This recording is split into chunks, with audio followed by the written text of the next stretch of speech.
No, no, no, hey, no, no, no, hey, no, no, hey. So, you know, I asked you right from the beginning, like, how do you do with hot foods? Yeah. And I know you don't really eat hot foods. Yeah. I like spicy food, you Yes. know, but yeah.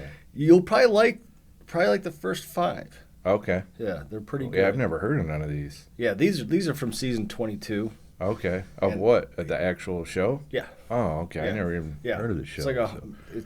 I don't know, it's like $120 to buy, Oh, no shit. all of them. Wow. Which isn't too bad because you use them over and over again. I mean, look, I've used them during the show only.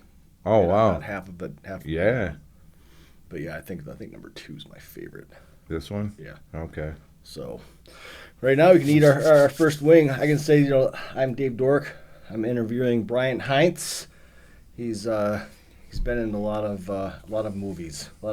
I've known him for some years, a lot. I mean, I went to school at Specs in 2013 and graduated in 2014. I met you obviously it was through. before you graduated. Yeah. We're gonna do our first wing. All right. So lightest that way, lightest that way. Yep, This just way. like that. Perfect. Okay. Yep, perfect. First wing. This is a nice little buffalo hot sauce.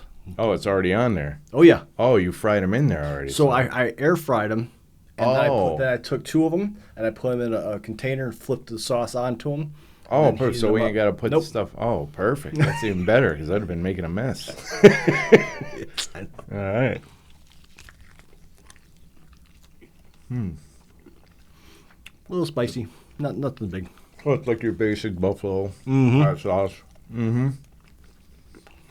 Yeah, I like it. I put Frank's hot on everything. Okay. My eggs in the morning. That's kind of like my hot, Yeah. not Tabasco. Don't touch your eyes though. Yeah, right. All right. Is that why you got glasses on? I still. You said crying. Really? I get up there, it's like Mm. so hot. Like I said, it's up there. So your first major production to be a part of was Fast 8, right?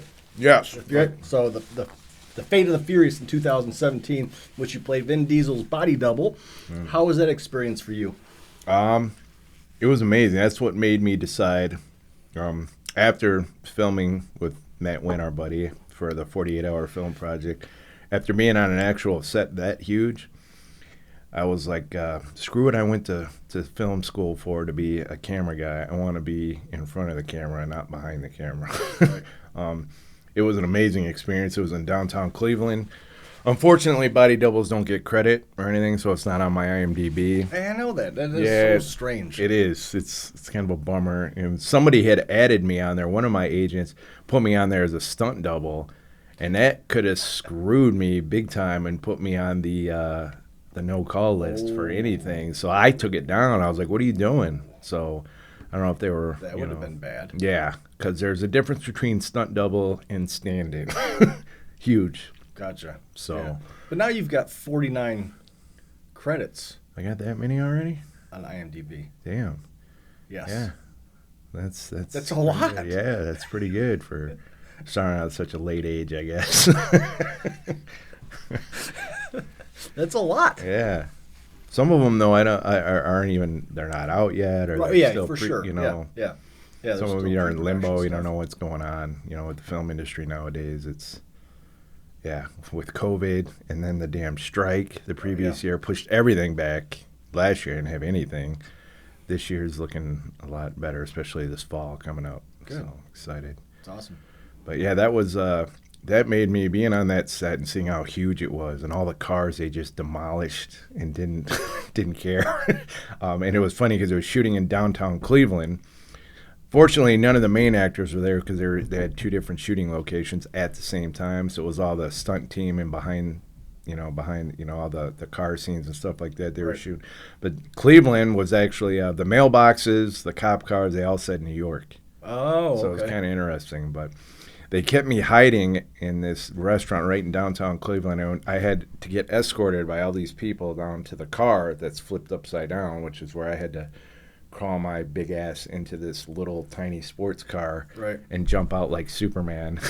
And I remember doing it, and they, the people that were taking me down, there was hotels around us everywhere, and there was people. The guy goes, "Dude, look," and I was looking up, and there was just little kids and just people. Just they thought I was Vin Diesel, and they were waving at me, and I'm just like, I'm not him. But it was very surreal, but very entertaining, and like made me excited to be a part of it. You know, Sure. And I remember sitting in the car because you have a drone. We took it out in Detroit. They had one I've never seen. It took two people to carry it. I think it was $1 million drone. It was huge.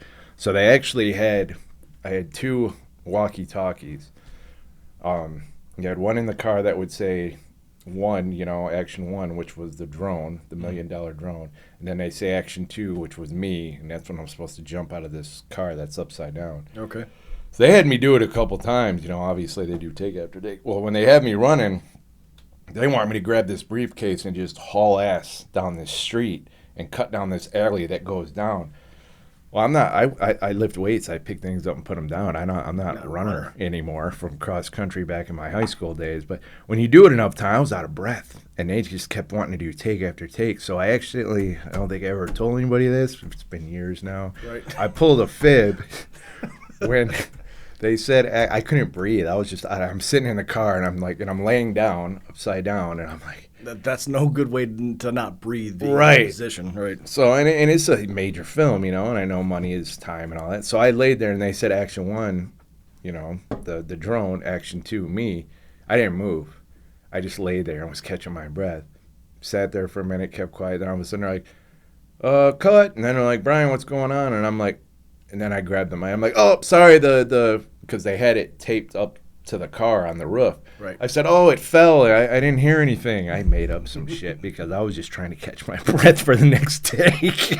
So that little pause gave me time to catch my breath, and I think we did it like 3 more times after that. Wow. But it was still an amazing experience, and just, being on set with that caliber of that was Fast 8. They're on like, what, 10 now? 10 part 2. I heard they're supposed to be making another one. Yeah, it's right? part 2. I've watched them all. You kind of have to when you get caught up in it. But, right. Yeah, they're like the damn Avengers in cars, Yes, they are. But, yes, they are. All right, ready? Yeah.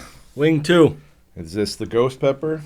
Yeah. Well, you do that on the editing, right? Yeah, I throw them on there and let people know. I have to redo that bad boy, too. Yeah. So this your favorite? Yeah. I like that one. It's kind of like a lemon pepper almost, like from Buffalo Wild Wings.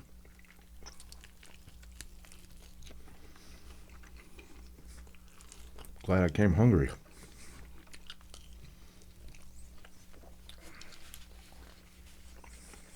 Yeah, I like that one. In addition to your action roles, we hear you have a lighter side. You once took a stand-up comedy class. You've been training in Wing Chun Kung Fu. How did those interests come about? And how do you find that your comedy and your martial arts skills help out your acting career? Oh. Wow. Well, the comedy school came to an abrupt end when I didn't get to finish the class, because that's when I got popped for DUI. So this was years ago. This was, I think that was even before I started going to Specs Howard. Yeah. Yeah. It was. So yeah, now you know more about it than I do, because I'm trying to remember. I know it was before that for sure. Yeah. So, and I had met what's his name, Brushard Billy. I don't know. He runs the class, and he's a comic, and he's awesome. And he remembered me. And during COVID, we had went out to my cousin's share up in Holland, Michigan, or. I can't remember. But anyway, he had a stand-up show there, and I got to go see him, and he remembered me, and he called me out in the crowd, and it was cool because I cannot remember the guy's name for the life of me. He's a funny comic, and he held the class, and I've always wanted to go back to take the class because, at times I think I can be It's fun. It'd be fun. Yeah, and to have some humor, I'm not just a big brawny guy. The funny thing is, like, you can get up there in front of, a camera and a lot of people working in front, behind the camera watching you. Yeah. Right? Yeah. And then you have to know your lines and stuff. Right. I just, like, to me, getting up in front of tons of people is just, it's that same kind of Oh, it's still nerve wracking, yeah, man. it's the nerves. It is. It hits me like my heart's racing. And it's funny. Even like when I'm on a set, when I'm filming. Yeah. Some of the other actors are hee-hawing around, messing around. I get quiet, like super quiet, and I'm in my head thinking, how am I going to deliver this? And I'm going over the lines and this and that. And people, some of my friends that know me that I've worked with on set know who I am, but other people are trying to talk to me, and I'm just like, shut up, leave me. Like they're goofing around and making, I'm like, no, I'm trying to, shit's serious to me. It's not just a hobby, So, and as most actors or any people, we're hard on ourselves. So it's like I want to be the best that I can be, and I don't want to. Even now with the Wolfhound, I go back and look at that World War II movie, and I'm like, man, I should have did. And I just talked to the director today. Well, I'll talk about later, and he's like, no, dude, you did perfect. He's like, that's what I wanted. But it's funny, when you watch past stuff, you think to yourself like, I'm like, man, if I would have been like that, especially when you grow as an actor or entertainer, you're like, well, now I could kill that, But it helps make you who you are too. So, right. Yeah. So how about the martial arts part of it? Did you do? How long did you stay in that for? I did it for a year. I'm still on and off. I found it when I was living in downtown Detroit, near Eastern Market. There was a place right there called Detroit Kung Fu, and these guys, they're called Sifus. They're not called senseis, and I didn't even know it existed. I remember the TV show with David Carradine or whatnot, and I'm like, I didn't even know it was an art anymore. And I just went to check it out, and I'm like, it's kind of like a yoga fighting style. It's and my flexibility sucks. It's always has been, even though I've been athletic.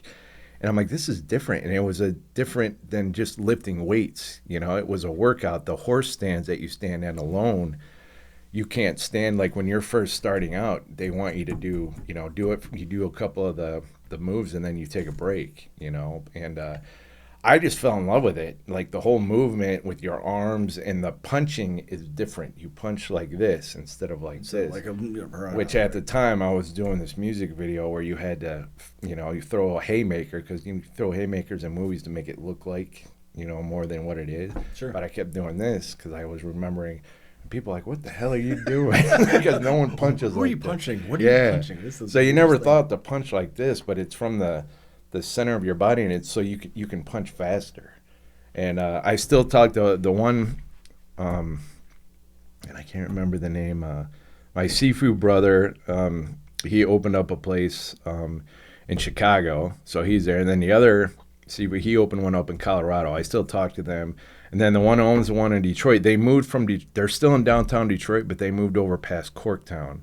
So they're actually right next door to the, I think it's the Hells Angels, the bike club or something right down there. So I went there a couple times during COVID, or after COVID, they had classes where you had to space apart, obviously, and we couldn't touch each other. So the movements and practicing kind of stunk because we couldn't have interaction with somebody because everybody's style is different. What I like about it is, there is a specific way that you do things, but then you make it your own. So I always get frustrated, about how I was doing. They're like, it's your own. That's what I liked about Kung Fu. And I was like, this stuff's pretty badass. And that one, they had we would go outside and they had sticks in the ground, kind of like, those movies with Kickboxer with Jean-Claude Van Damme where you had to walk.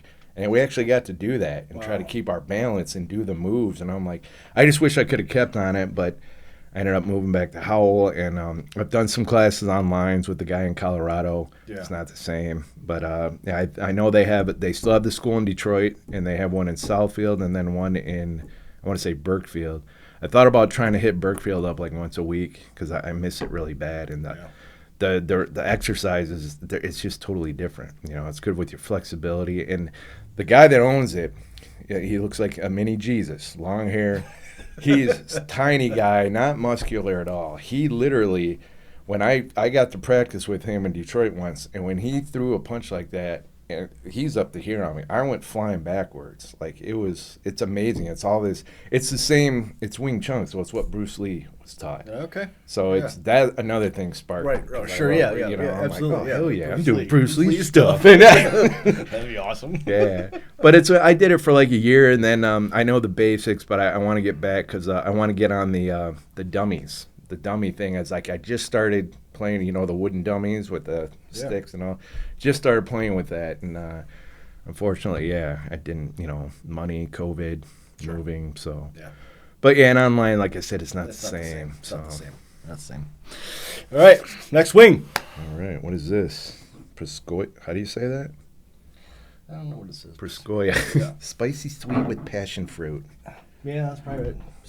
Scale. Yeah. All right. See what happens on this bad boy.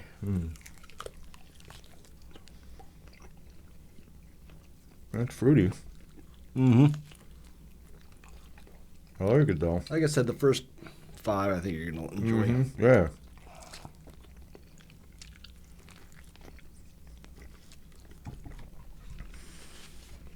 I like that one. Your mom, Marcy, Yes. right? She's an animal lover. Used to be a nurse. You often express how much you love your mom. For example, you posted that you've been blessed by having a kick-ass mom on Mother's Day. So how important is this woman to you? Well, she's one of the reasons why I moved back to Howell, to help her. Like I said, my dad and grandmother both passed away. It's been 11 and 10 years for each of them. That was like a year apart. And it's a pretty decent-sized house, and for her to maintain it is a lot. She actually still is. She's a hospice nurse. She's on medical because she fell. She's on her shoulder. She might have to have surgery. We find out this week. The past 2 weeks was why I had to cancel on you last minute at the beginning of June. I came home from work, and she was having breathing issues, and she'd been sick for damn near almost 2.5, 3 weeks. So we took her to urgent care, and come to find out she had double pneumonia in her lungs. And then they found out and she's already got, I can't remember the heart issue, but they also found out she has congestive heart failure on top of that. Jeez. So along with that, and then, her being in her 70s, it was pretty hectic and scary at times. And yeah, that's like the last, family member I got. I mean, my nieces, they're getting older now. They used to come visit me in downtown Detroit, but the one just graduated high school. My nephew, who I'm super close with, that lives with us in the basement, he just turned 21. And my other niece, Leah just graduated. She's going to school to be a nurse. Nice. So hopefully she can help take care of my mom when she gets right. older. And then Helena graduates this next year. So those are the 3 I'm super close with. My other ones are older, from my stepsister and stepbrother, and I see them, holidays. But those 3 they live in Howell too. So, Right. And it's super close with my ex-sister-in-law is super close with my mom, which is good too. So, yeah, man, if it wasn't for my mom, I wouldn't be here. And back in the day when I was a hellraiser getting in trouble and stuff like that, when I finally decided to go to Specs Howard, didn't have a driver's license, I was, probation, her and my dad made sure I got back and forth, and I was in Howell at the time to get back. That's what I was going to ask, how much did she impact your journey as an actor?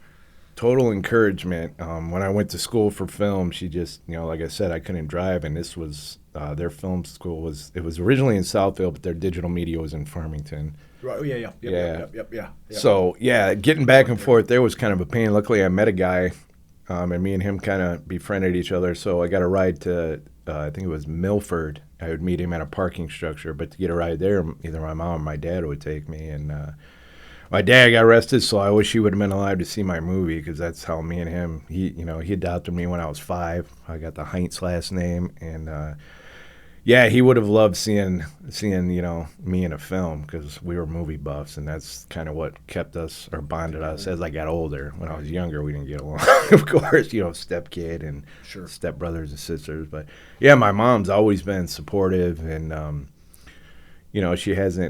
she's just she's mom, man. If you don't take care of mom, I don't know. You got issues, man. Unless the mom was terrible, but my mom's always been there through thick and thin. Right. Has she gotten to see any of your movies on set? Not on set. She No. did go to the, I did get her invited to the, when we had the red carpet premiere for Wolfhound, which was amazing. I took her and my nephew. Nice. And some other friends. And, to see that, because that was the first time I had seen it. And it was on the biggest screen in Novi, the 92-inch screen or whatever. Nice. So that was cool. And, it was funny because my mom watching it didn't even notice that it was me at first, because I had the flight helmet on, the cap. She didn't even know that was me. And I'm like, yeah, Ma, that's your son, But it's funny. She always... she always gives me crap. She's like, she's a big Hallmark Lifetime movie person, like most women are. But but she's like, you're always in these bad guy, tough guy movies. Why don't you get in a Hallmark movie? So it's funny. I literally just had a live audition, which I haven't done live auditions since COVID. I think I've done one. This is the second one I've done since then. 5 years. It's crazy how life has changed. Yeah, it's wild. But it was for like a Lifetime Christmas movie. It's like called Christmas Siblings. So Nice. it was nice. I hopefully it was like a page and a half monologue. It took me like 2.5 weeks to memorize and then turn around and turn it into this character. It's these three brothers. He's like the black sheep. I call myself the brown sheep. But so it was a relatable story, and it shoots in Chicago. So hopefully, fingers crossed, to hear back from that. Mom would be happy. How long does it take for that process to go through? For like you go out and do your little live thing, and how long does it take for them to get back to you? See, that varies. And I have got a thing set up in my garage, not as fancy as this, but it's just my camera, a couple lights, and then my background, and it's in the garage, and that's kind of where I do my auditions. I did the EcoCast Live from my phone. I just set it up on my tripod so they could see me and I could see them, get their direction, and it varies. Like that's what's very frustrating about the industry too. At times, is like you're trying to pay your bills, so you're working all these real jobs, right. And then you've got like, you'll get an audition from an agent, or I submit myself too to things on Actors Access, which is a really really good site, and they want it in like 2 days. And then I'm like, right away, I'm looking at how many lines is there? Because some of them are just co-star roles or it's not. But if it's supporting and it's like, this one, thank God, gave you like 2.5, almost 3 weeks because it was very lengthy. Yeah. So, which helped because, like I said, I'm working multiple jobs. And the job at night where I take care of an elderly couple, I did a lot of my studying during that time because you never know when he's going to wake up or so. Gotcha. But yeah, it gets frustrating, and it seems like every time I'm like, you know what, screw this, I'm just gonna go work a regular job at a factory. I'll get a message from somebody out of nowhere that says, hey man, keep it up. I don't always comment on everything on Facebook, but I'm watching you, and just hearing like inspiration like that, and I'm like the big man upstairs saying, yeah, don't give up, man, keep going. So keep going. Awesome. Yep. Awesome. Next wing. Let's go next wing. All right, Los Calientos Barbacoa. Los Calientos, I believe that means hot. Hot. Uh-oh, so we're getting there. Yeah, you can tell right off the get-go on the tongue. Hitting the tongue a little bit.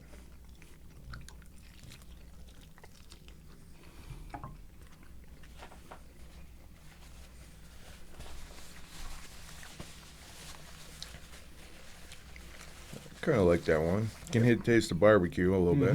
Yep. Got a little kick to it. A little kick, but nothing that's like... No, kind of like a Frank's maybe. Yeah, hit you more in the throat and the back end. So, we first met when we were doing a 48-hour film project in Detroit. Yes. Carl Kloster, Matt Wynn, myself. We did a number of these projects over the years. When one of your teachers, Matt Wynn, asked you if you wanted to come and help us out Saturday night, and you were all about it. So we asked you to act. Mm-hmm. I mean, we didn't have that planned in the beginning, but we had this project. The funny thing is, you do a 40-hour film project, and we literally started it out at like 1 o'clock in the morning. Yeah, we ended up shooting that. Yeah, So, I remember. And then we ended up editing it and getting it done within like 48 hours. I think it was it was less than 24 hours. Yeah, I think you guys were like up all night. Yeah. I remember. I actually, when I had heard about the project and one of my classmates being with me, I kind of went up to Matt and kind of like begged him. I'm like, dude, I want to be a part of this. I've never been on a film set before.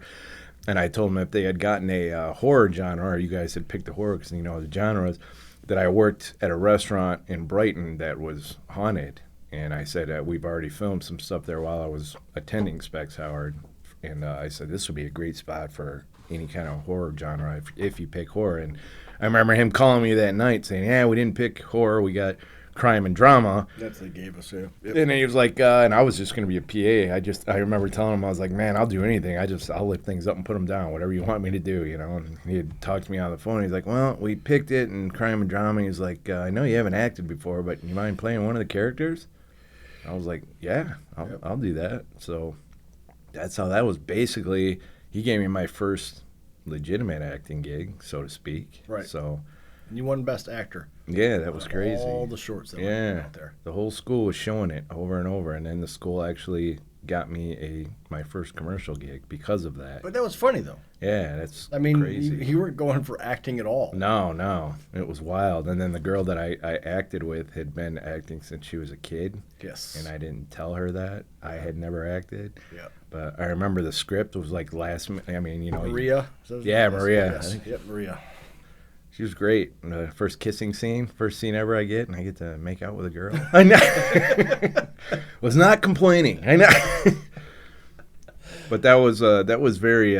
That was at the beginning. It was very. I remember the little things, like even like Matt's, like when we had to open up the letter and I had to put the envelope in the thing. As an actor, like I'm trying to look at the lines that were laying in my lap, by the way, which nobody could see. Right. And I remember I could not remember to put that damn envelope up in the visor, man. I don't know how many takes we had to do, but it's like the little things like that because I'd never done it. And, it's weird, man. That happens with, like, every scene that you're in and acting on the screen. I mean, there's a lot of little things that people don't even realize. Exactly. It's so funny when you're watching movies. You don't realize how, like, in-depth some people get with their characters. Exactly. Like, some people are super in-depth where they are the character not even when they're on the screen. Yeah, you're not allowed to talk to them during cutscenes. That's how they get, yeah. But everything, like you said, like just putting an envelope up in something, it's just something you have to keep in the back of your mind while remembering your lines. Exactly. Especially when you have to remember your lines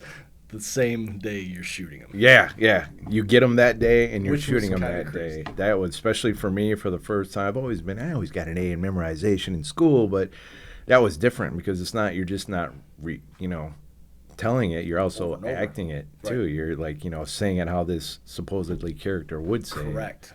So that was challenging and fun at the same time. And I remember I can see myself on screen, look down on my script because I was doing it, but nobody else seen it, man. And it was they all so thought fun. that you were messing with that paper. Yeah. So that there's little tricks like that I remember that helps you when you're actually filming. So yeah.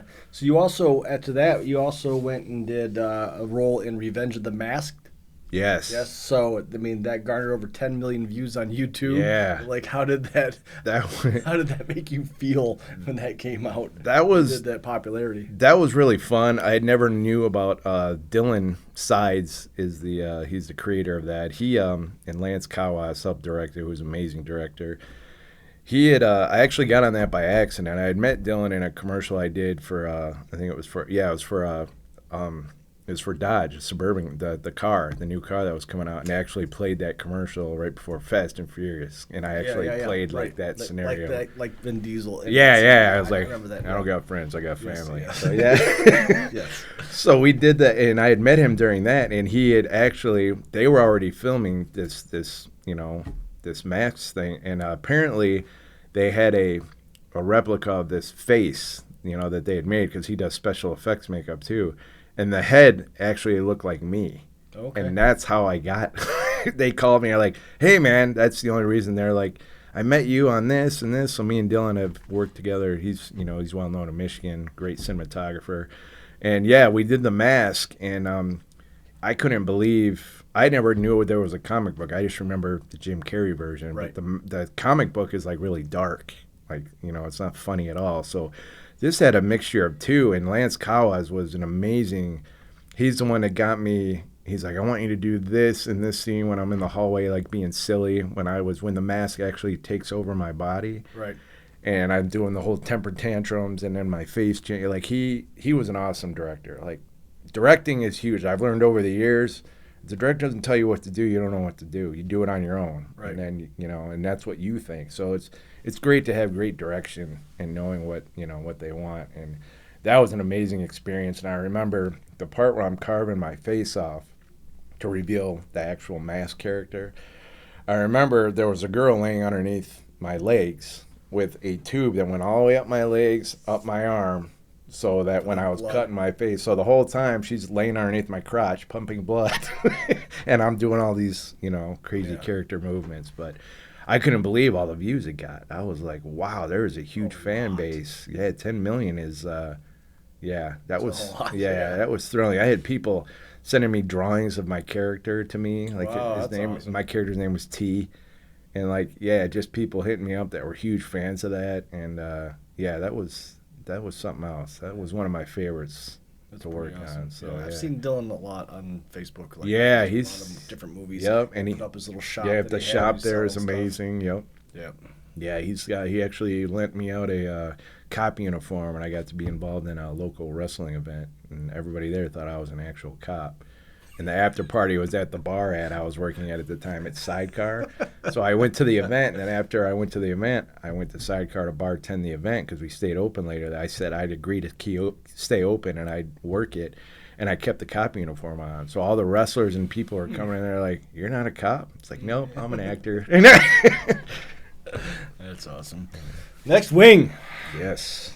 We got Diablo Filipino hot sauce, huh? Yeah. All right. 55,000 Scoville. I'm afraid to take big bites, man. Getting that hot stuff. Yep. I know it. All right. Instagram dive. Oh, yeah. That one's got a little kick to it. After. I know. What the hell? It's got power jab. Ow. No shit. Yeah. Oh, wow. Mr. Kevin Smith. My ex-girlfriend, Brittany. We're still friends, by the way. Good. So what's the story behind that?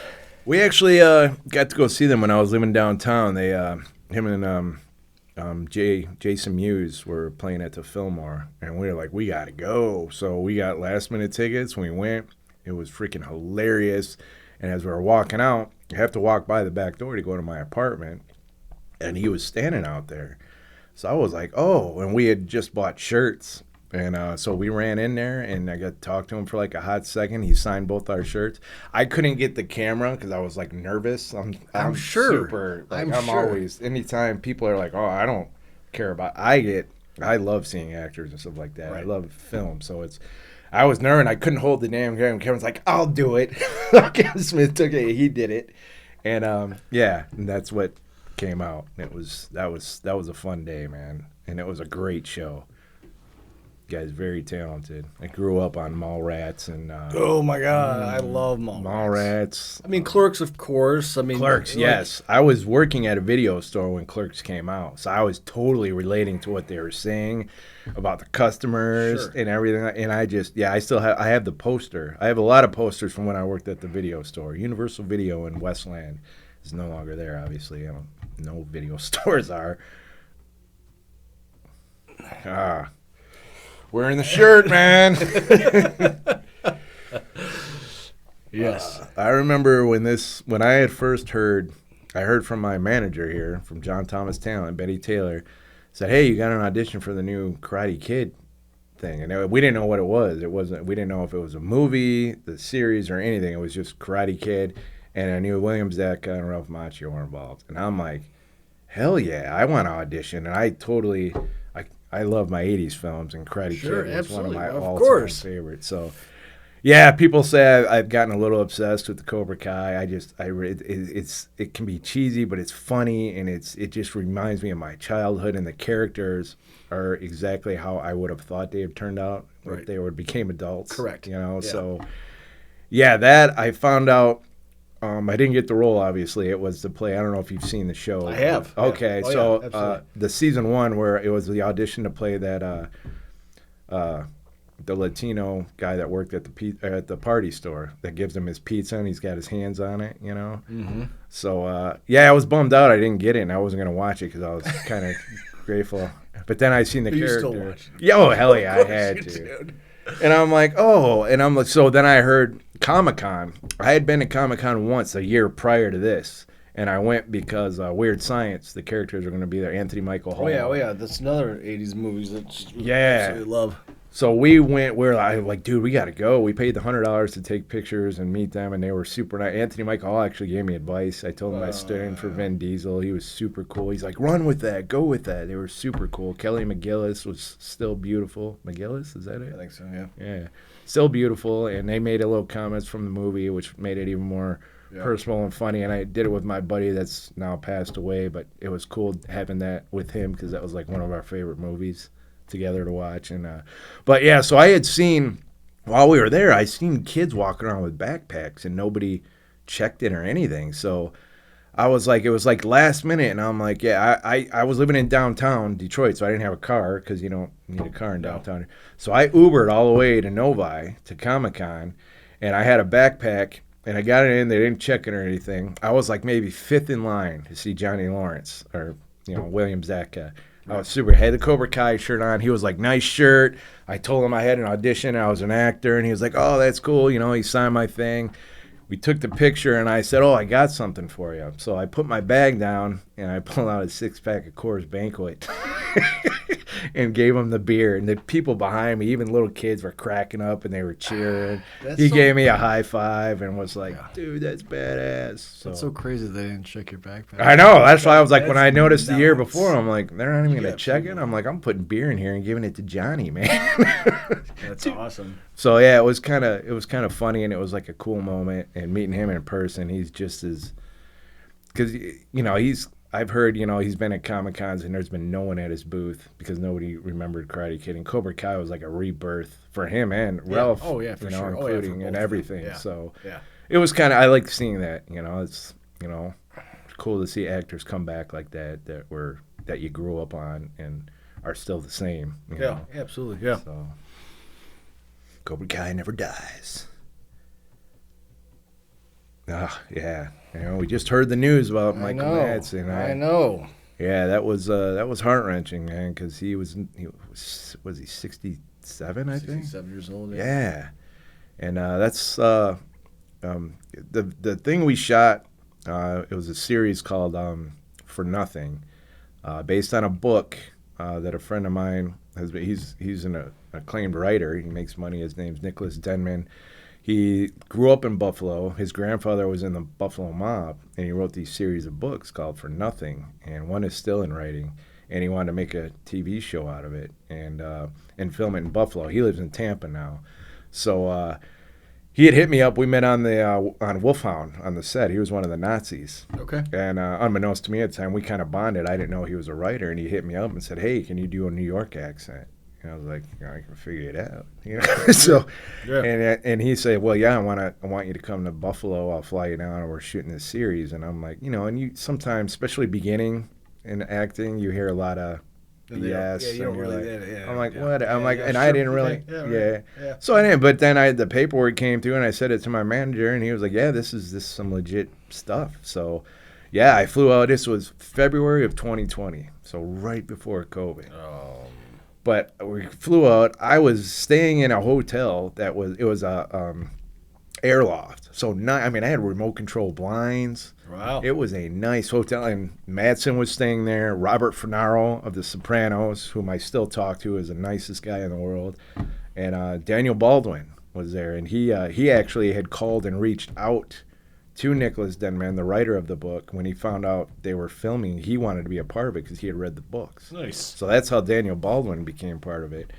And the whole scene was that was my birthday week too in 2020. It was February 20th. My birthday is February 24th. So we were shooting on my birthday. I flew out there like a day or two before, and I stayed at the hotel. It was a great, nice hotel. And the day we shot, I was sitting at the table with all.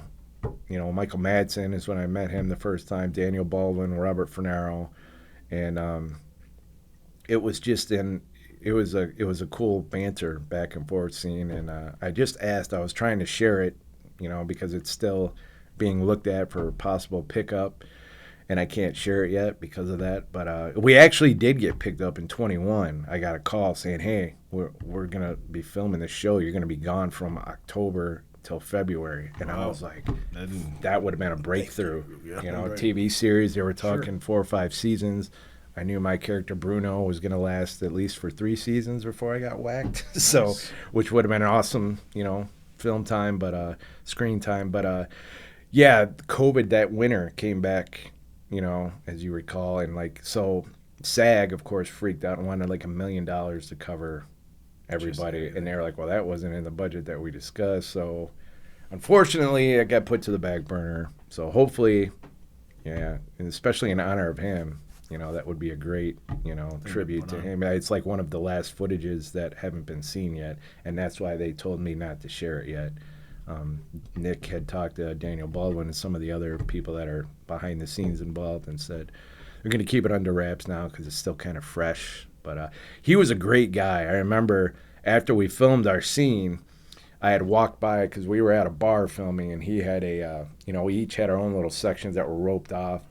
And I walked by, and he was kind of putting his stuff together, and I was like, hey, Mr. Madsen. And he turned around and was like, hey, what's up, man? You know, he's got that raspy voice. And I'm like, hey, it's my birthday. You know, I thought I'd throw that. I didn't want to bother you, but you think I can get a picture? He's like, hell yeah, get in here, man. And, you know, put his arm around me, and he was like telling me, he's like, you know what, man? He's like, you got a good-looking mug, man. He's like, I was looking across from the table at you, and he's like, you were good, man. He's like, I've worked with a lot of dipshits in this business, man. He's like, and all you guys were really good. You were serious. You weren't messing around. And it was cool sitting at a table with, you know, Daniel Baldwin, Robert Funaro, and Michael Madsen, and they were sharing stories in between takes, like how it used to be.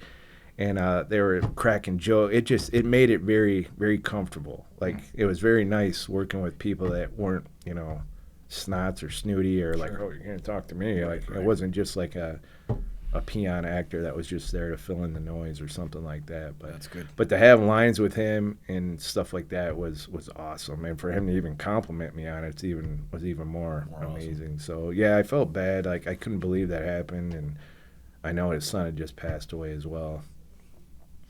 Yeah, Mr. Eminem. That was that got me some followers. That was pretty cool. And then they aired it on TV on Channel 7, and everybody was blowing my phone up. I was like, I didn't know it was on. I don't have regular TV. I got streaming stuff. So I couldn't add. They did it for the UFC fight.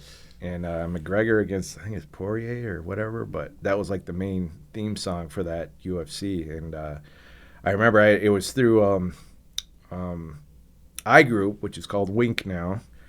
And I didn't know what I was. It was the role was commentator. So all I did was, you know, I was like, okay. So I showed up. I had no idea what I was doing. We kind of still had to wear masks, kind of had to separate from people. And when they called me up, Eminem comes walking out, and I'm glad I had the mask on, because I was just like, like, zoinks, you know, like, wow.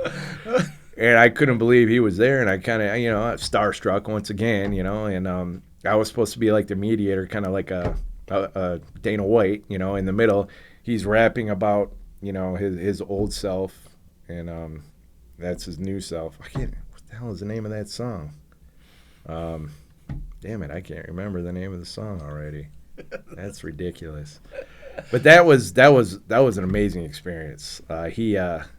I remember standing there, and we did, like, the director was telling me and him what to do, and I said, okay. And like, he's a lot shorter than me, and he's the primary person, so I knew as an actor, after being so long, like, I scrunched down when he was, you know, rapping at me or yelling at me, and to make him look like the bigger person. And I remember the first take we did, M got up and he walked over to the camera and he looks at the playback. I can't see the playback. I'm still standing where I'm at. And he comes back over and he's like, looks good. Or no, he goes, looks dope, and gives me a fist bump. And I was like, oh, cool. I was like, sweet, you know. Now we did a couple of things, and that was it. That was it. My friend Nemo, who knows him, he's like, you should have mentioned my name. And I was like, I didn't want to drop names. Like, oh, you know, so especially, you know, I was already Star Trek and dribbling over the words coming out of my mouth. So, Right. But yeah, he's super cool, laid back, quiet guy. Yeah. But he's cracking jokes here and there, which made it more at ease. It's nice when when you're on set and they're not all serious. Yeah. So Yeah. yeah, he's awesome, man. Yeah. And that was phenomenal. Just being a part of that music video that went I don't know how many views that music video got, but it's Yeah. up in the millions. So Next wing. yes, we're doing we're doing a whiskey smoked ghost. This one sounds interesting. Doesn't it, though? Yeah. Until it hits you. Right? So who doesn't like whiskey? Mm.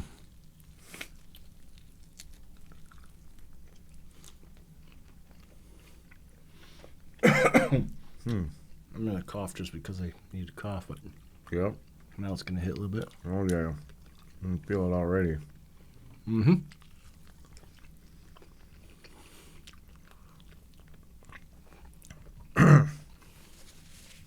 It's on the tongue, not the throat, so it's still good. We're still in the safe haven. It's got a good taste to it, though. When it says ghost, I'm guessing it's got ghost peppers in there. And those are the hot ones. I got the throat a little bit. Yeah. Oh, yeah. 6 and 7. Yeah. Right? So Yeah. 7's going to be like up there. Oh, yeah. 8. 8's probably going to be... 8 destroys you. Well, it already looks like there's a bomb on the damn label. It just says caution. That's already scary. So the rest of these have flavor. Huh? The rest of these have flavor. Right, the other ones are just 8. hot. Or nibble on those. 8 is a destroyer for sure. 10 and 11 still have flavor, or 9 and 10 still have flavor. Yeah. But 8 is just a destroyer. The ginger goat. That's number 8. Yeah. No, this bad boy. Oh, That's number we 8. just did this one though, correct? We just did, this one. This one's okay. Yeah. This one still have flavor. That one is a destroyer of your world. Yep. Wolfhound. Lips and tongue. 2022 is a major milestone. World War II action film with nationwide theatrical release via Lionsgate. Yes. What did it feel like to see yourself on the screen as Lieutenant Henry Armstrong? Yes. And what was the unforgettable moment for you from that entire experience? That movie was absolutely amazing. The hats off to the director and writer Michael B. Chait. I'm still really good friends with. He took a chance on me. I remember I met him at a networking function, and I didn't know who he was, didn't know what he was about. It was through a mutual friend, and we hit it off. And he looked at me and was like, "Lieutenant Henry Armstrong," and I was like, "What?" And he was like, "Yeah, I'm a director, and I got a World War II movie coming out. I want you to audition for this role." And I'm like, "Yeah, for sure." And I remember I was still kind of new, as far as acting, and this was going to be a big production. And I remember I think I auditioned like 2 or 3 times, and they weren't my finest. And auditioning, every actor, famous ones will tell you, auditioning is the worst part, because you have to imagine everything. There's nothing. Right. So I remember, and my auditions they stunk, man. And I remember he just said he kept me. He kept me on it, and decided to go with me. And I remember first day of set, I was actually late. Thank God they were running behind, like all films are. But because I had gotten sick in the Uber car, threw up in the Uber car because I was so nervous. Because I remember getting the script, and I'm like, this is a 100-page script. This isn't no short story like The Mask or anything. Like, this is huge, and I'm in it pretty much throughout, the whole thing. And it was pretty nervous. It was awesome, but it was also pretty nerve-wracking as up and coming. And I remember when I got there, putting on the suit, and Benny Taylor, thank God to him, my manager from John Thomas Talent, talked me down, and putting on the World War II outfit, the wool outfit that we wore back then. It's 90 degrees out. We're filming at Willow Run Airport, and we're sitting in a B-17, which is the Flying Fortress. There's like 8 or 9 of these left in the world. And I remember going up and sitting I was a co-pilot in the movie, so sitting up there and meeting all the other actors for the first time. A lot of them were from Chicago, Tennessee, and some Michigan. And I remember the first scene was the scene that I auditioned for. And I remember we did it a couple times, and then the last time, I hear the director from the back yell, "Brian!" And I'm like, "Yeah." And he's like, "Dude, that was 10 times better than your audition." And I'm like, "Thank God," But it's weird because, when you're actually, in the plane, in the outfit, conversing with the other actors and whatnot, it's a totally I want to say it's easier. Yeah, I can. You know see what that, I'm saying? It's different, you know, and it's like more like this shit's real. Like we're doing this now, you know. And my favorite part of filming was the day we actually went up in the B-17. That was freaking phenomenal. They wanted actual footage because, you know, the Nazis take over our plane, so there's different characters. That hot's hit me. Oh, my nose is running. Yeah. The characters, you know, they have different characters are in, you know, in the plane. So, you know, me as a co-pilot, I was in. They wanted, you know, me actually footage up there. So, sitting up in there, I remember when it was my turn to sit up there while we're in the air. The actual pilot of the plane, when I went to crawl up there, he goes, "Brian?" And I turned, I'm like, "Gene?" And it was my regular from Burroughs Tavern when I worked years ago. Wow. He was my regular, like the first guy I met when I started getting into the restaurant industry. And he's a pilot. And I'm like, "Oh, that's why you're an alcoholic. Wow. You're a pilot." Yeah. But it was so funny that it was just crazy that you ran into somebody, you know, that I've known forever, and here he is flying the plane in a movie that I'm involved in. Right. So that was awesome and crazy, and it just made it all more fun. And I remember sitting in the back of the plane before it took off, like, man, there's a plaque in there that says flown over 1 million missions, and you know, thousands of people have died in this plane. I'm like, and then we're flying in it. Right. And I'm like, and it's got propellers. But I'll tell you what, it was smoother than a commercial airline. I couldn't believe how smooth it was when we took off. And they have kind of like a roll cage at the top. And you could actually look out and stick your hand out. You can see the back of the plane where the light is. Wow. It was yeah, by far the best part, besides my spoiler alert, my kill scene, you know, my death scene or whatever. Besides that was ultimately one of my favorite days on set ever. That's awesome. Flying in that. That's the cool thing about acting is you never know, you know. What you're going to get into, what's right. going to turn out, what's it look it's like a box of chocolates. You know? You don't know, man. Right. So, and that was forever. Like, that was awesome. So, piece of history that you're flying in, you know, that they charge $450 to fly in alone. So to go up there, yeah, it was amazing. So good times. Good deal. So your latest, we're going to get to that, your latest production right after we try this one. Eat the next one. Start crying. Ginger Goat. I think we'll be fine. Tropic Star. We'll be all right. It's too white, man. That scares me.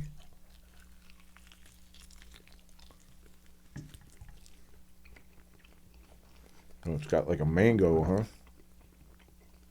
I like mango.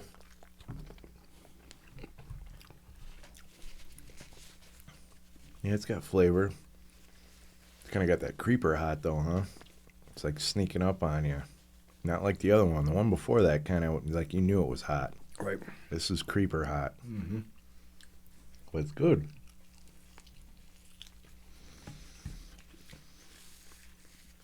I was just worried about like when I was Those two should have switched. when I was like reheating them, like how the sauce, if the sauce would stay on there, if it would kind of like drip Heat off. out, yeah. Drip off a little bit.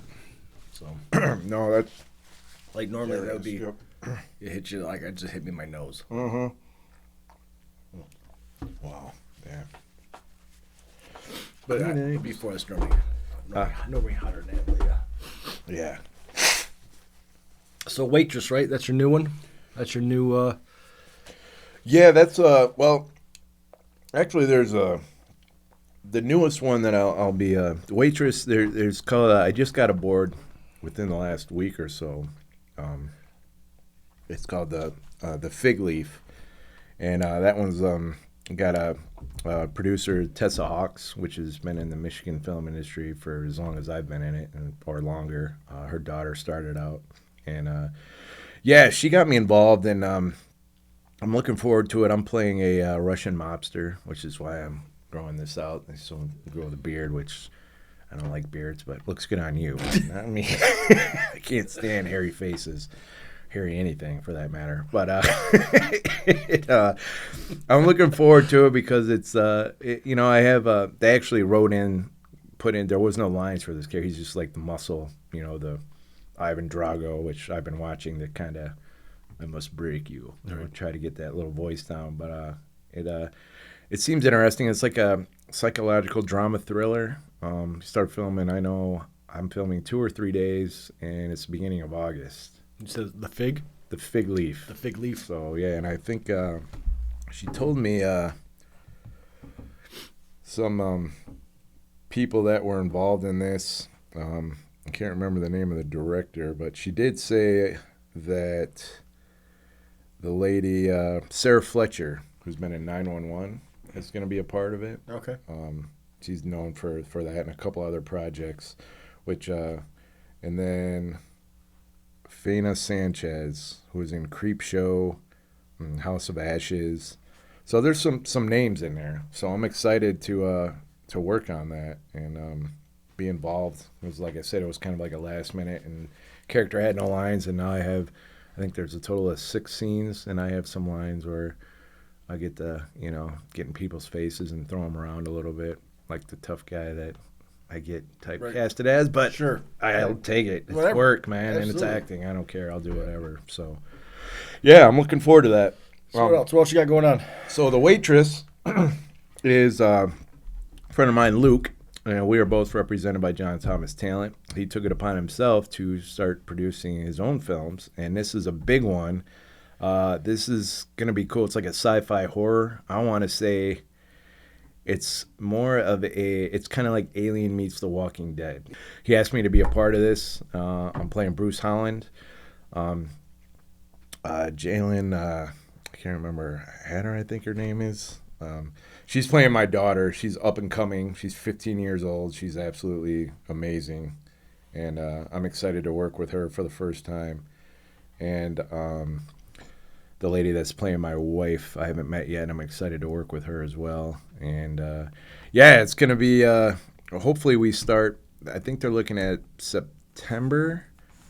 Yeah, I'll be working with Donna Barbera, if I say that right, and Jasleen Hetler. I said Hatter. Yeah, so I'm looking forward. They're my wife and kid.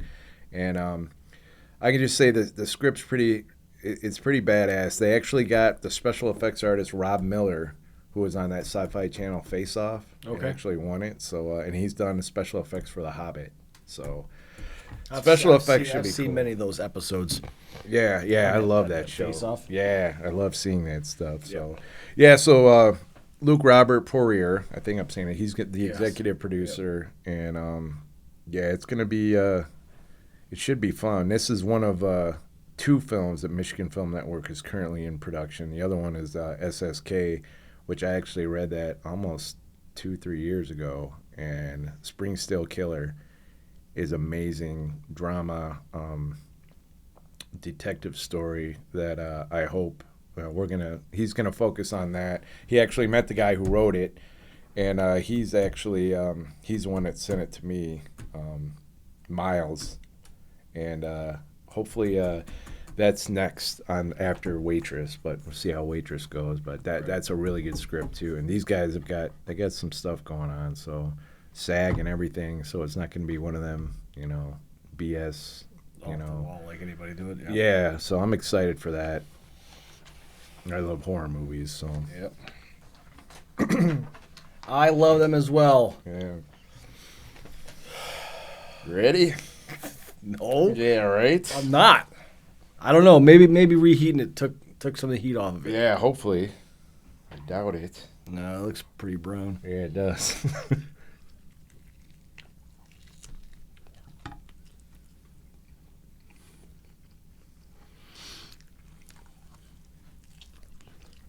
Whoa. Wow. Yeah, I felt that right away. 2 chomps, man. Had to spit it out. Holy shnikes. That's the bomb. Damn, if that's it, I don't even know what the other 2 are, dude. Yeah, there's like no flavor. Jesus. My tongue is like, what in the...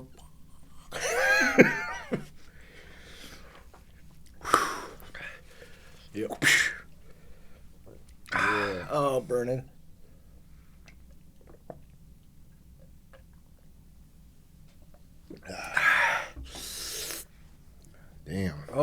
goodness gracious. Yeah, mouth's gonna be hot for that one for a while. Yeah. That's when I don't get people like this shit.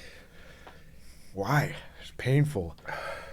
Painful, like getting a tattoo hurts, but I don't know. Not like this. Yeah, Okay.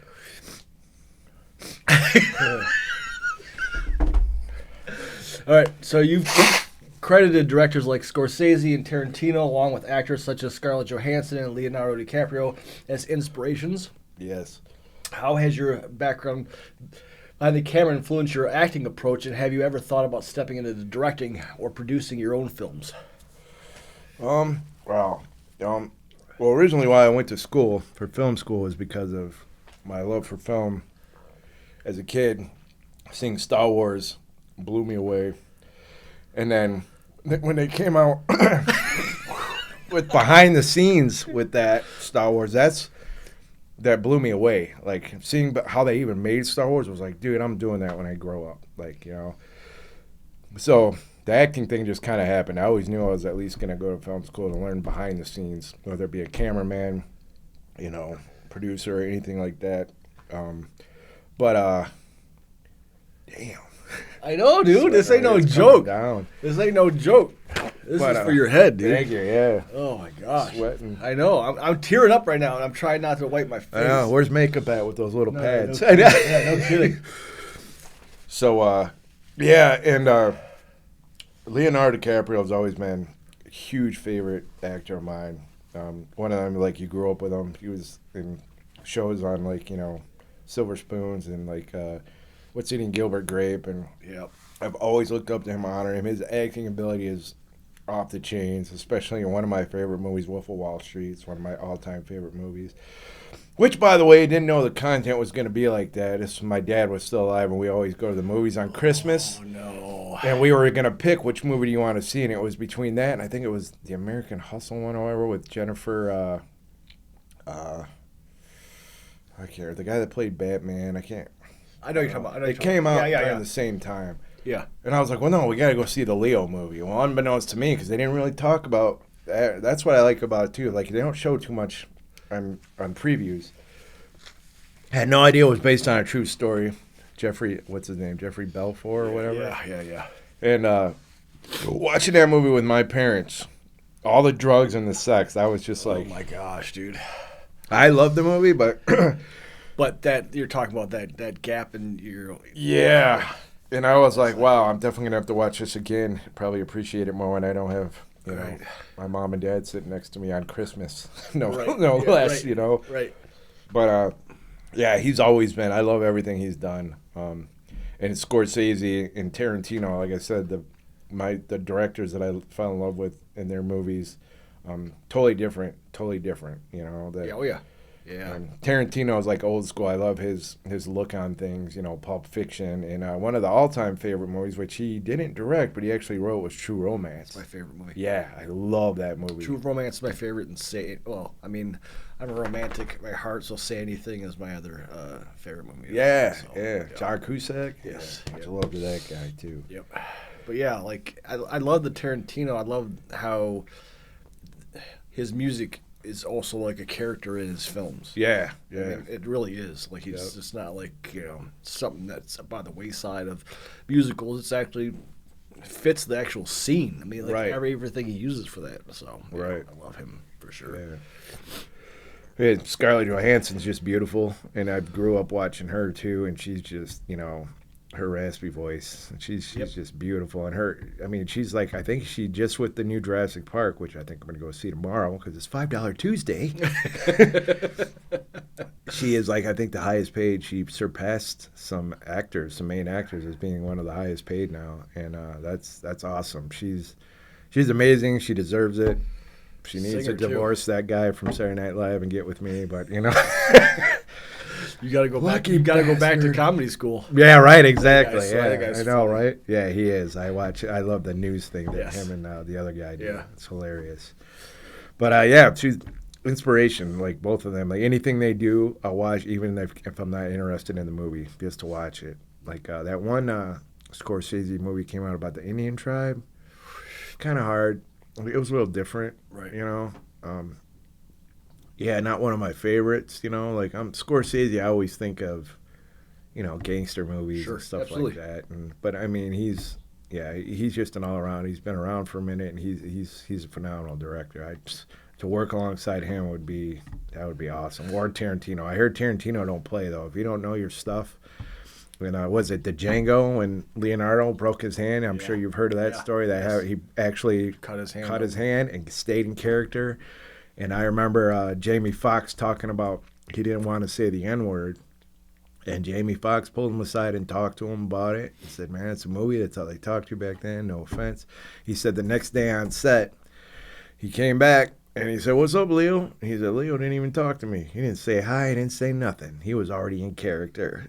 So then when he went in character, that's when he had to drop the N-word. And he was like, yeah. He's like, whatever works. So you get into like that, you know, that's awesome. Yeah. It's like a whole new, I don't want to say it's like the media thing, but it's a whole new world when you get into somebody that's that involved in their films, right? Characters. And I hope one day I can get, you know, especially when you're doing and you're a lead and you're, you know, doing one of the main characters, if you can channel yourself and block everything out. I mean, it's hard, man. Just doing even supporting roles and just one thing is just staying in that mold, especially if you're a character through the whole thing, you know. So and that's one thing that's hard with Michigan Film is a lot of things are, you know, they're trying to raise money, so they're filming bits and pieces at a time. So then you could be filming stuff for something else, and then you got to go back and do this character, and this character is totally different. You haven't done the character in like a month or two. So One Reckless Weekend is one we're working on in Michigan, and we're finishing up this year. It's a comedy. It's kind of like a hangover movie. It's the footage looks. Dylan is the cinematographer on that. Dylan Sides. Isaiah Barnes is the most. He's awesome. He's the writer. He's just amazing. He's very positive on set. He makes it. You know, he's not directing it, but he wrote it, so he's obviously got say in it, and he's one of the characters in it, one of the main characters. Mm-hmm. So to have his enthusiasm on the film, and he's doing it on his own, so it's independent, and he's doing his best he can. And the footage looks phenomenal that he shared with me, and I can't wait to see the end result. We'll finish this August or September, I believe. So Nice. Yeah, I'm excited for that one. Like I said, it's a comedy too, and That's always fun. Yeah, exactly. Get to be funny. Okay. Next wing. All right. This is called I don't know. Dawson's Creek. Dawson's Hot Zeus's Sauce. Creek. Oh my God! And the guy is holding on to arrows like this. You can see the veins in his hands. It's scary, man. I'm afraid, dude. Busting his blood vessels.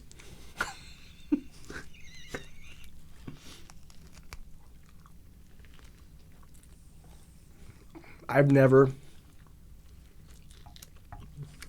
waited that long between 8 and this one. Oh, really? I've never waited that long.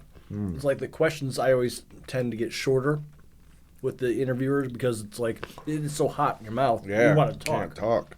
But I think we waited a lot. Yeah. That one did hit you in the throat, man. People are just. Yeah, dude, go up your nose. I was gonna take another bite, but that didn't happen. No, hell no. I just was gonna put my tip of my tongue on it, but I had to bite it. I don't want to be a wuss. So the last one that I did, I just like kind of dipped them on there. This is so much worse. Really? What do you mean? Like tossing them. And last time we just because kinda last poured time, it on there? last time I was like, at the end I was like, I could feel a little bit. Yeah. But everyone except, I think that one that really didn't hit that much. I think, That one didn't everything hit. That else one is was pretty- good. Yeah. everything else is pretty- I think this one hit more than this one. I agree. This one so far, I think, was the worst. That's of course. So they've had 20. I think they're on their 27th season. Oh, wow. Hot Ones. That's what it's called, this show? Hot Yeah, Ones? it's called First We Feast Hot Ones. Oh, okay. That's never left. This one? That number 8 has oh. always been there. Every single Oh, they season. change? They always change. Oh, okay. Yeah, they always change. And they started to, like all the ones that have the hot ones on it, they started making their own and leaving them in there as well. Okay. So this one and then this new Pepper X one, that's the new one as well. This one here, buffalo sauce, that's the hot ones as well. Over 91% Pepper X. Yeah, so even that Da Bomb was 135,000 score, right? Wow. The one that we just had was 620. Damn. So there's no way like that Da Bomb hit so much worse than Yeah. that 620. Yeah. It hits you like right away. Yeah. Yeah. Da Bomb. Yeah. Yeah. But that one hit me in the back of the throat. But now it's like it's pretty much gone. Yeah. The other Da one Bomb lasted for a long time. Yeah, it just sat there. Right. So you grew up in Michigan, Yes. attended Lutheran High School in Westland. Yes. My brother-in-law graduated from there. Oh, really? And yeah, the funny thing is like I didn't know like how close you and I were Yeah. in age. Yeah. And we're a few years of difference. But Yeah. before venturing to Hollywood and back, how did your Midwest roots religion shape your work ethic and outlook? And what's it like living back home now when you've made a film exterior wise? Oh, I can't even talk no I more. know. Wow. Yeah, and this one hits the throat. Yes. It's not more on the tongue. Like the other one's on the tongue and lips. Yeah, I should have grabbed more chocolate milk. But so what was the question? So you graduated from Lutheran High School, Westland, yeah. right? So you have a religion base, Religious roots, yep. right? So like, how did that help you in your life thus far? Like, You know, born and raised Lutheran. Yeah. I'm Christian. I believe in God. There's, Right. big man upstairs. I went through private school. When I graduated, I kind of, they always say, you get out of that kind of atmosphere, you kind of go buck wild for a minute. And I did. Got in trouble a lot. And I, with getting in trouble, I always, things could have been way worse. And that's even more so, I kind of, after high school, you kind of lose track of, the God thing. And going through some of the stuff that I put myself through with just partying all the time and getting into trouble. And never was violent or hurt anybody or nothing like it. Was always more hurting myself, just partying too. I always tell people that you ever watch like True Hollywood Story? Remember those on the E? I don't know if they're still on anymore, but most of them are from like, Hollywood people that were normal and then they got famous and went off the deep end, like, Motley Crue or people from the 80s, all the kids and stuff like that from the 80s. I always tell people I did it in reverse. I was a big party animal and got in trouble, and going to Specs Howard and becoming an actor kind of saved me from that. Not that I'm a saint now, but it's still like, it kind of, and that's totally where I believe that God stepped in and said, like, you have something, you have talent that you could use beneficial, put towards your life you. back into perspective. Right, Where it should yeah. be. And it's like, if you want to feel like that, or go out and get stupid, just pick a character like that. Then, you don't have to act it out in real life and get in trouble for it. Right. Now, I'm not into guns or anything like that or violent stuff, but playing a violent character is fun. Sure. And it's kind of stress relieving at times. And playing even like all these different characters and relating to them with the stuff that you put yourself through in life can help you with that character, as like mentally, and just getting into that mood and that status, and how you remember, like, oh, you stayed the night in jail, how'd that feel? Use that feeling, because you don't forget stuff like that.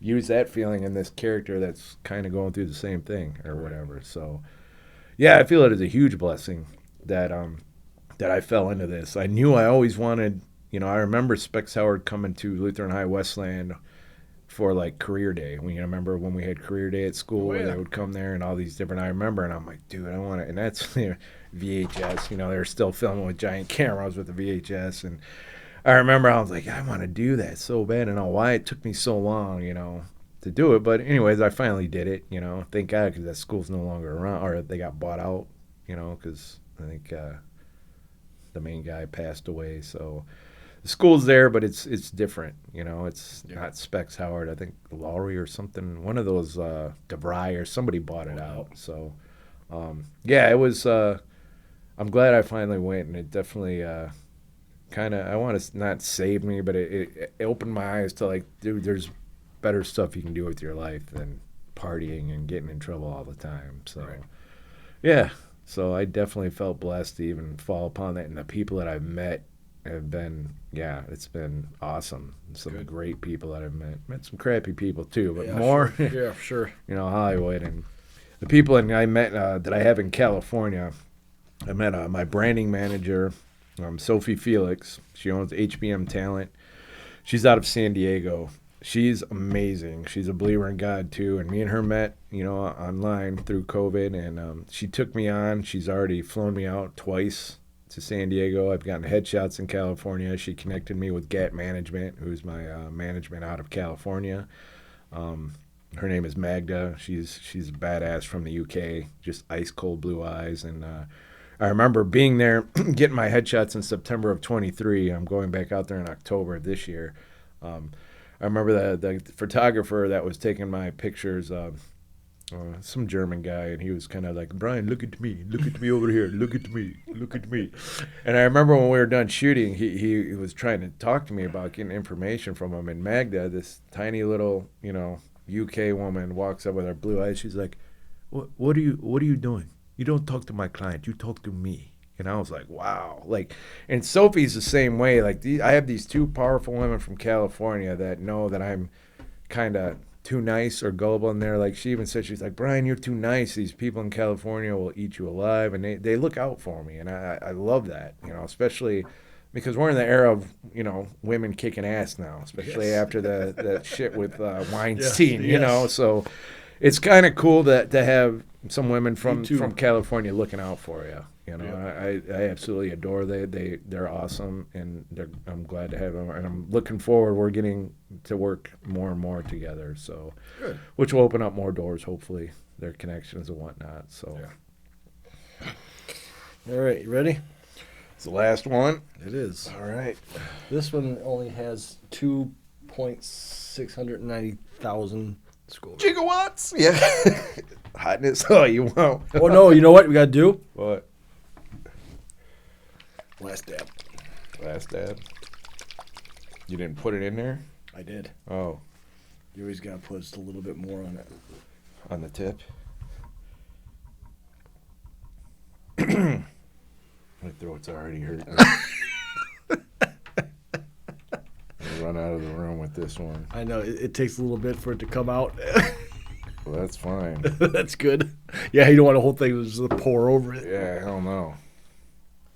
So I got this thing. I was looking on their website, and I was looking, like, checking out, like, what is the best flavors of sauces? Yeah. I could get those lined up. Oh, From the least hottest to the hottest, but with still actual flavor and not just the burning. That's still there, though.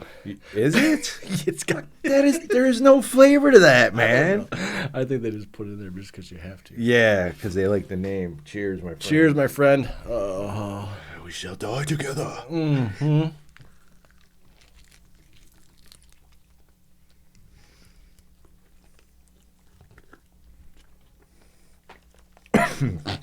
Wow.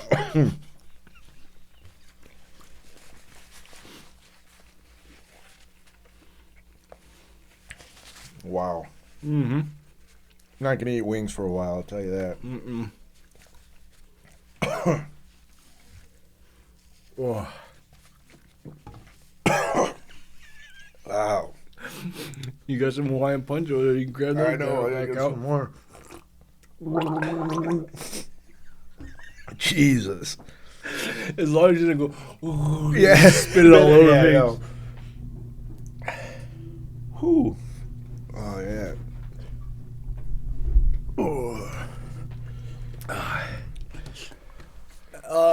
Yeah, that one's under the tongue. It's all over. The roof of the mouth. Oh. Back of the throat. I took too big of a bite. Yeah, me too. With the one with the Why do we put sauce on it? That's what they do. That's what they do. Last dab, they call it.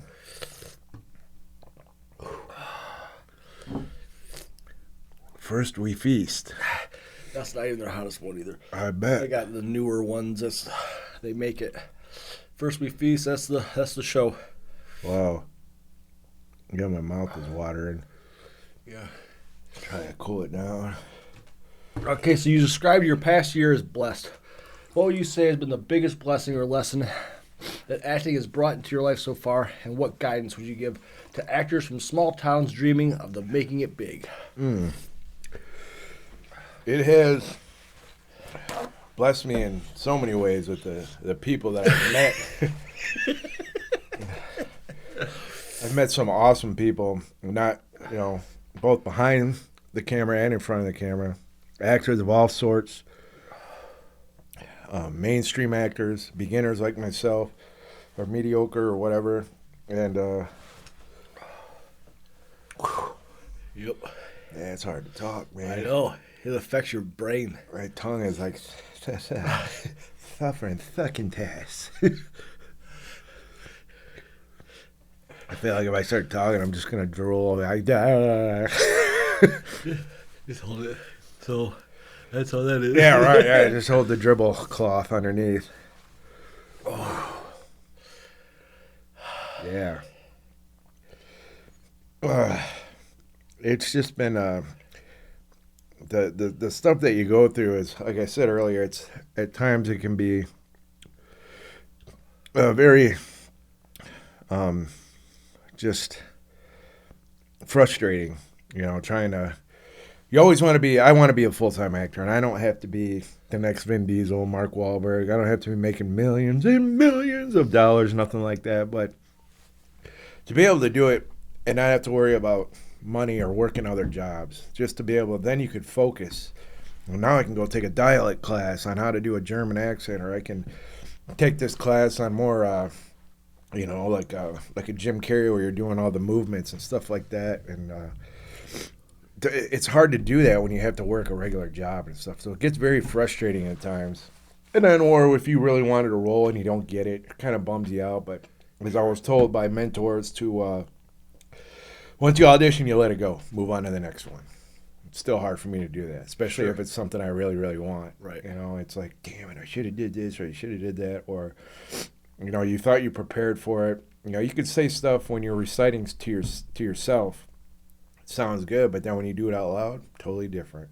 So sometimes I read out to in front of my mom, call a friend, put them on Zoom or whatever, FaceTime, my nephew, just to practice it like that. Because sometimes I'll notice when I'm struggling, if I'm reading out loud, I wait a day. It's like you sleep on it, and it just comes like the next day. It's like your head is rested, everything is rested, and I'm like, damn, that sounded good. All right, so I try to keep a routine like that. It's like always do it a day before, like you're actually doing the audition, and then sleep on it, and the next day do it again, because it always sounds. I found that out over the years. It's just I'm like the day after the audition, I'll like know it like crazy, and I'm like, damn it, why didn't I sound like that yesterday during the audition? Right. But yeah, it's been awesome. People have reached out to me, and like friends that I haven't seen forever, people from grade school, high school, have like sent me personal messages like, dude, you're an inspiration. Keep doing what you're doing, man, and you're giving us hope. Or just saying like, I never thought I could do that, and you're doing it, man. And this one guy, Lee Word, I haven't talked to. He actually worked at the Electric Stick we were talking about earlier, and he told me, he's like, yeah, dude, he's like, keep doing what you're doing, man. It's like, it's amazing seeing your people actually follow you and cheer you on. And that alone is inspiring to me, and it makes me want to keep going, and to not give up, even though you do get frustrated at times. Like, screw this, I'm not doing it, But you never know. All it takes is one, man. That's right. Just one thing to take off. So, yeah, I run with it. And I enjoy it, I enjoy playing somebody different, a badass or a hard ass. I'm not like that at all in real life, but there are times when you're angry, especially working in the restaurant and bar industry.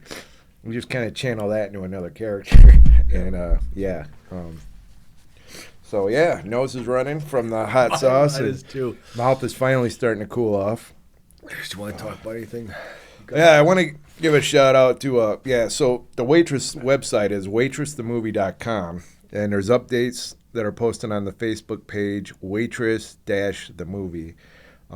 Once again, Luke Robert Poirier is the executive producer and writer, and he's trying to, after this, they want to do a series with this Waitress show with the survivors. So it sounds like I can't wait to film it. Like I said, I'm a huge horror fan. I still watch The Walking Dead, and to have this kind of like an Alien meets Walking Dead thing is gonna be super cool. The whole synopsis of it is just fun.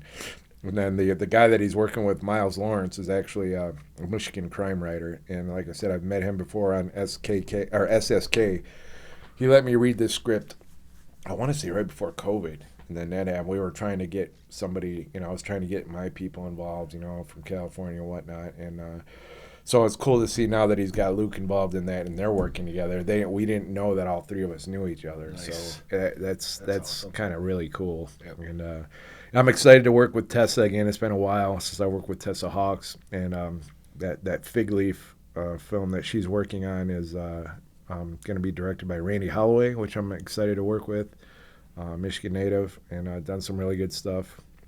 And then the biggest thing I'm excited about is Michael B. Chait has a new production that is it's pre-production phases right now and very close to picking up filming and announcing it to the world. I can't say too much about it. All I know is he did promise me a role, which was cool because we bonded on Wolfhound, and that hopefully it'll start filming before the end of this year, and it's going to be bigger than Wolfhound, which Nice. is, there's some bigger people behind it, and so I'm super excited for that one. And I thank him once again for even taking a chance on me in Wolfhound. It's still to this day one of my biggest roles that I've had, and I loved it, man. It was so fun doing that. 9-10 days on set, man. If I could be 9 days, 10 days on set on every film, that would be awesome. Yes. Give me them residual checks. Great. All right, so we finished the gauntlet. Whew. Got them all done. You did well. Thank you. Yeah, that was You rough. were nervous about doing this. I know Hell yeah, that. you told me. I told you. I was like, no, I didn't know it was you. going to be like we Yeah. had to do it. I thought you said, what do you like? I was like, No, mild. I didn't know you were going to kill me, Yeah. Put me through this. So talking to that camera, let people know how they can get a hold of you, how they can come find you. Yeah, you can follow me. My Instagram's been getting a little bit bigger lately, which I appreciate. You can find me at Heintz, Heintz, Brian, on Instagram. And, of course, I'm on Facebook. You can find me on there pretty easy, Brian Heintz. And I will have a website coming out soon. I'm working on that with my people from California. HBM Talent and GAT Management out of San Diego and Santa Monica. Much love to Magda and Sophie. And still working with John Thomas Talent, Benny Taylor, and my agents out of Helen Wells Agency out of Ohio, and Fairgun Mirror Talent out of New Mexico. And then, of course, we have our Michigan local Wink Talent, which is, they're doing an amazing job since they took over for iGroup. So, Nice. yeah. All right. Thanks for coming on. Yeah, thanks for having me. It's been too long, man. It is. I know we tried and tried and tried. It's one thing after another. Indeed. Peace out. Peace out.